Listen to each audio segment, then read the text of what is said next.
Hello friends.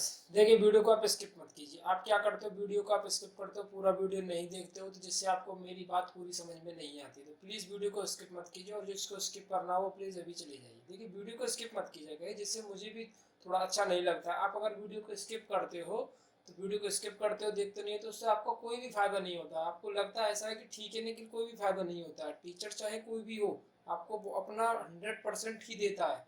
तो आप video को स्किप मत कीजिए, पहले पूरा वीडियो कंप्लीट देख लीजिए। उसके बाद आप डिसाइड कीजिएगा कि इस प्लेटफॉर्म से आपको पढ़ना है कि नहीं पढ़ना है। तो पहले कंटेंट को समझने की कोशिश तो कीजिए। आप वीडियो को देखते नहीं हो, 2-4 सेकंड के बाद आप वीडियो को स्किप करने के बाद आप चले जाते हो, अरे कोई और वीडियो पर इधर उधर भटकने से आपको कुछ भी नहीं मिलता है। आप पहले एक वीडियो पर स्टेबल होकर के टीचिंग करके कोशिश करिए। एक हफ्ते तक किसी भी चैनल को देखिए और समझने की कोशिश कीजिए। एक हफ्ते बाद आपको वो टीचर भी समझ में आएगा, उसका कंटेंट भी, उसके पढ़ाने का तरीका भी समझ में आएगा। तो आप स्टेबल हो जाओगे। इधर उधर भटकते रहोगे तो आपको कुछ भी मिलने वाला नहीं है। So my dear student, welcome back to our platform Lokesh Rahul academy. I hope मेरी बात आपको समझ में आई हो। और आज का हमारा जो लेक्चर है वो है एक्सरसाइज 5.2। आपको आपकी स्क्रीन पर दिख रहा होगा आपका topic class 10th maths exercise 5.2। तो एक्सरसाइज 5.2 पे आप 5.1 में हम कुछ क्वेश्चंस को कवर कर चुके थे। और अर्थमेटिक प्रोग्रेशन, समांतर सीढ़ी को मैं आपको अच्छे से समझा चुका था। आज हमारी एक्सरसाइज 5.2 में एटलीस्ट हम कोशिश करेंगे ज़्यादा से ज़्यादा क्वेश्चंस करने की, क्योंकि क्वेश्चन इसमें बहुत ही ज़्यादा इंटरेस्टिंग क्वेश्चंस आते हैं इसके अंदर, तो उसके समझने की कोशिश करते हैं। तो पहला क्वेश्चन ही देखते हैं। इसके अंदर आपको दिख रहा है, पहले क्वेश्चन में कह रहा है निम्नलिखित सारणी में रिक्त स्थानों को भरिए जहां एपी का प्रथम पद ए है, सारवांतर डी है और एनवा पद ए एन है। तो देखिए, पहला दिया हुआ है आपका ए की वैल्यू 7, डी की वैल्यू 3, एन की वैल्यू 8 और ए एन की जगह पर आपका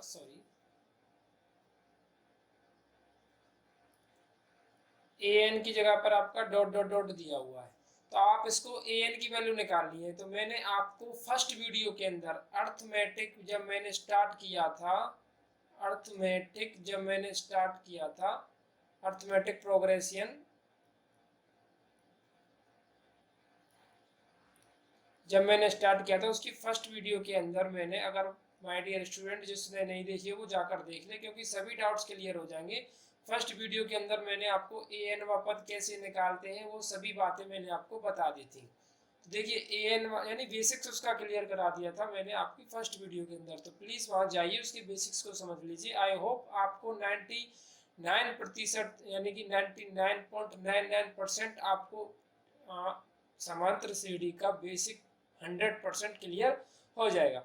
देखिए, ए एन का फॉर्मूला होता है आपका A plus N minus one into D. ये होता है आपका एनवा पद। क्या होता है आपका एनवा पद का फॉर्मूला? एनवा पद क्या होता है आपका? ये एनवा पद। अब एनवा पद में ये होता है आपका प्रथम पद। क्या होता है? प्रथम पद मतलब फर्स्ट टर्म। First term. और ये होता है आपका सार्वंतर। सार्वंतर, सार्वंतर यानी कि कॉमन डिफरेंस।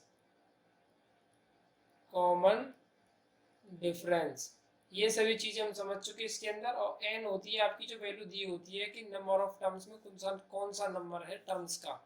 तो आप क्वेश्चन के अंदर हमको ए भी दिया हुआ है, डी भी दिया हुआ है और एन भी दिया हुआ है। तो ए एन ही हमको निकालना होगा। देखिए, तो ए एन की वैल्यू निकालते हैं, फॉर्मूला लगाते हैं। ए एन बराबर, ए की जगह पर पहले फॉर्मूला लिख लेता हूं मैं।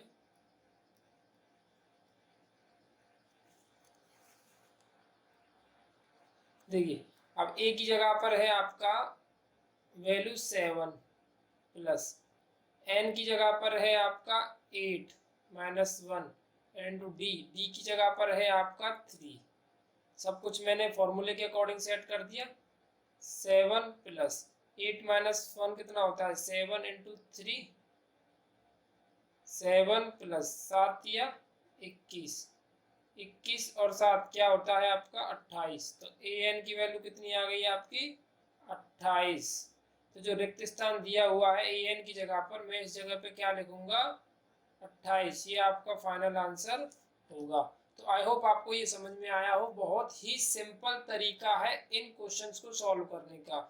और आप प्रीवियस ईयर पेपर उठाइए, आपको इस तरीके के क्वेश्चन आपके एग्जाम्स के अंदर मिल जाते हैं कि एन निकालिए या ए निकालिए या डी निकालिए या ए एन निकालिए, यानी इसके अंदर 4 टर्म है, चारों टर्म में से आपको 3 टर्म दे सकता है और 1 टर्म आपका स्किप कर सकता है।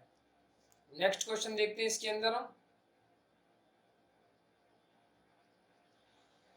क्वेश्चन नंबर सेकंड,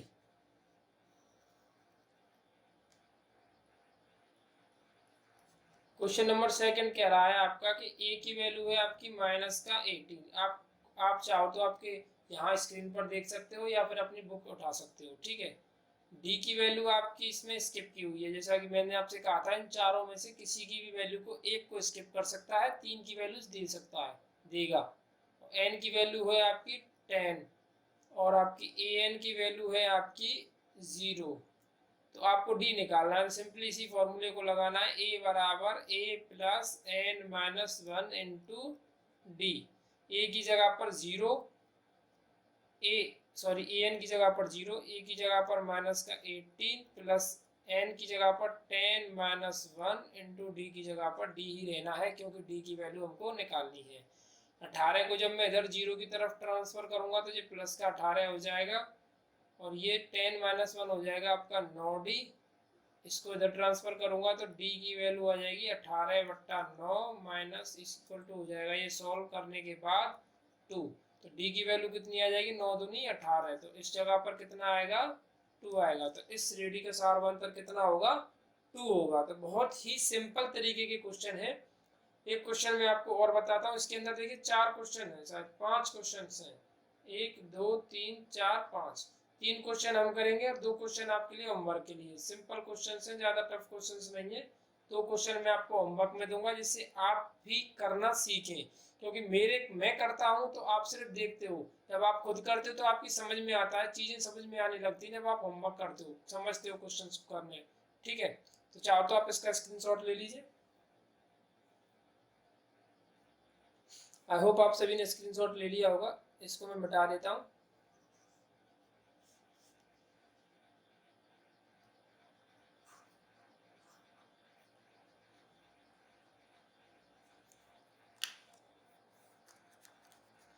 देखिए मैं आपसे जब भी कह रहा था और अब भी यही चीजें कह रहा हूँ कि आप प्लीज वीडियो को पूरा देखा कीजिए। वीडियो को पूरे देखने के बाद ही समझ में आती हैं चीजें।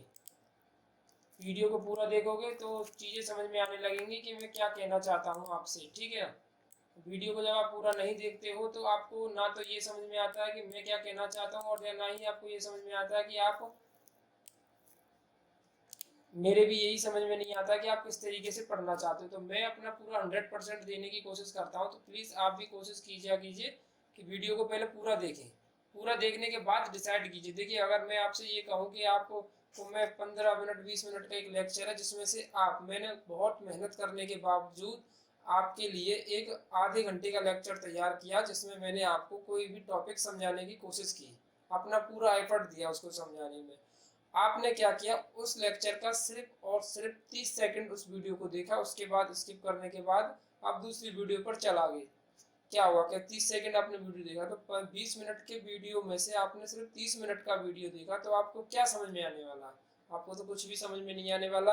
ना आपको ये समझ में आने वाला है कि ये बंदा पढ़ाना क्या चाहता है, अपनी बात को किस तरीके से एक्सप्लेन करना चाहता है, और ना आपको ये समझ में आने वाला है कि आपको कौन सी जगह पर स्टेबल होना है। क्योंकि आप जब यहाँ से जाओगे तो फिर कोई और दूसरे प्लेटफॉर्म पर जाओगे, कोई और दूसरी चैनल पर जाओगे, वहाँ पर पढ़ोगे, थोड़ी बहुत देर वहाँ से पढ़ने के बाद फिर कहीं और जंप करोगे।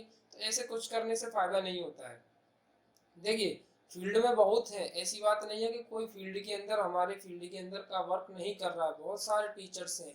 पर जो पुराने टीचर्स या न्यू टीचर्स में डिफरेंस होता है। न्यू टीचर्स अपना 100% देने की कोशिश करता है कि ये बच्चा मुझसे संतुष्ट हो, ऐसा ना हो कि ये बच्चा मुझसे पढ़ने में मैं पढ़ाऊँ और जी समझ नहीं पाए। तो मैं अपना पूरा 100% देने की कोशिश करता हूँ। आप प्लीज़ ट्राई कीजिए कि 1-2 वीडियो को कंप्लीट देखें, और या फिर 7 दिन आप ये ट्राई कीजिए कि मेरी कंटिन्यूस वीडियोस को देखिए आप और समझिए। अगर टॉपिक नहीं समझ में आया था तो आई कम्प्लीटली मैं चैनल बंद कर दूंगा, फिर पढ़ाना छोड़ दूंगा।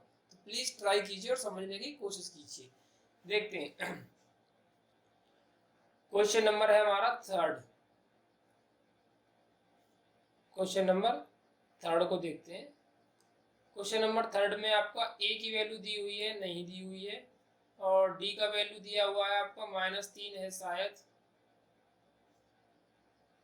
माइनस का 3 ही है, और एन का वैल्यू दिया हुआ है आपका 18, और ए एन का वैल्यू दिया हुआ है आपका -5। ठीक है, सिंपली इसमें फॉर्मूला लगाइए, सॉल्व करते हैं। ए एन बराबर A plus N minus 1 into D. ठीक है, अब ए एन की वैल्यू है आपकी -5 इक्वल टू ए का वैल्यू आपका कुछ भी नहीं है यहाँ पर, चलो मैं एक्स मान लेता हूँ, और एन की जगह पर है आपका 18 -1, और डी की जगह पर है आपका -3। ठीक है, अब इतना करने के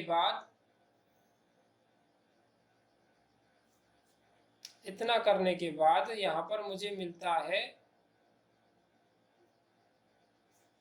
-5 equal to x plus 17 -3, -5 equal to x 17 कम 17 17 दूनी 34 17 51, 51 को मैं इधर लाऊंगा तो -5 प्लस 51 इक्वल टू एक्स, 51 -5 करूंगा तो एटलीस्ट शायद 46 बचेगा, तो एक्स की वैल्यू 46, मतलब 46 से आपकी ए की वैल्यू निकल कर आ गई। तो आई होप आपको समझ में आया हो। बहुत ही सिंपल मेथड है सॉल्व करने के क्वेश्चंस को, ज़्यादा टफ क्वेश्चन नहीं है। आप देखिए अब इसमें 5 क्वेश्चन थे, 3 क्वेश्चन मैंने कराए, चौथा और 5वां क्वेश्चन आप खुद करोगे, जिससे आपकी अंडरस्टैंडिंग आए कि क्वेश्चन को सॉल्व किस तरीके से करते हैं। जब आप खुद नहीं करोगे तो आपको कुछ भी समझ में नहीं आने वाला है, आप कहीं से भी जाकर पढ़ लीजिए। मैं कहता हूँ कि आप इतने भी बड़े मैथ के प्रोफेसर या फिर आपके जो जिस किसी भी फील्ड के प्रोफेसर हो, कितने भी बड़े हो, अगर आप उन पर जाकर पढ़ लीजिए, अगर आप खुद घर पर क्वेश्चंस की प्रैक्टिस नहीं करते हो तो आपका उन पर पढ़ना या फिर किसी वैसे लोकल प्राइवेट टीचर से पढ़ना सब इक्वल है, क्योंकि आप जितना टीचर सब इक्वल होते हैं, सब अपने अपनी एफर्ट को 100% देते हैं। प्रॉब्लम ये होता है कि आप अपना एफर्ट कितना लगा रहे हो। जब आप क्वेश्चंस प्रैक्टिस करते हो, जैसे मैंने आपको पढ़ा दिया, अब मैंने आपको होमवर्क दिया जिसके आपने क्वेश्चंस की प्रैक्टिस, मान लीजिए कि आप वीडियो देख रहे हो, आपने 3 क्वेश्चन समझ लिए, 2 क्वेश्चन मैंने होमवर्क में दिए, हाथ के हाथ आपने वो 2 क्वेश्चन कर दिए, और क्वेश्चन होने के बाद आंसर भी सही आएगा। समझ लीजिए कि आप तक मेरी बात पहुंच चुकी है, 100% आप समझ चुके हो कि मैं क्या ना क्या चाहता हूँ, आपको समझाना क्या चाहता हूँ। तो आई होप मेरी बात आपको समझ में आ गई होगी। क्वेश्चन नंबर सेकंड की तरफ चलते हैं। क्वेश्चन नंबर सेकंड क्या कहना चाहता है। क्वेश्चन नंबर सेकंड में एपी के सही उत्तर को चुनिए, उसका औचित्य दीजिए। यानी कि एपी दी हुई है आपकी, एपी को अर्थमेटिक प्रोग्रेशन को शॉर्ट में एपी कहते हैं। 10 7 4 डॉट डॉट डॉट का 30वां पद। भाई इस 30वां पद की तो लिए तो मैंने आपको फर्स्ट वीडियो के अंदर ये 30वां 50वां 100वां इस तरीके के पद को निकालना तो बहुत ही अच्छी तरीके से समझाया, प्लीज जाकर वीडियो को देख लें। 30वां पद निकालिए।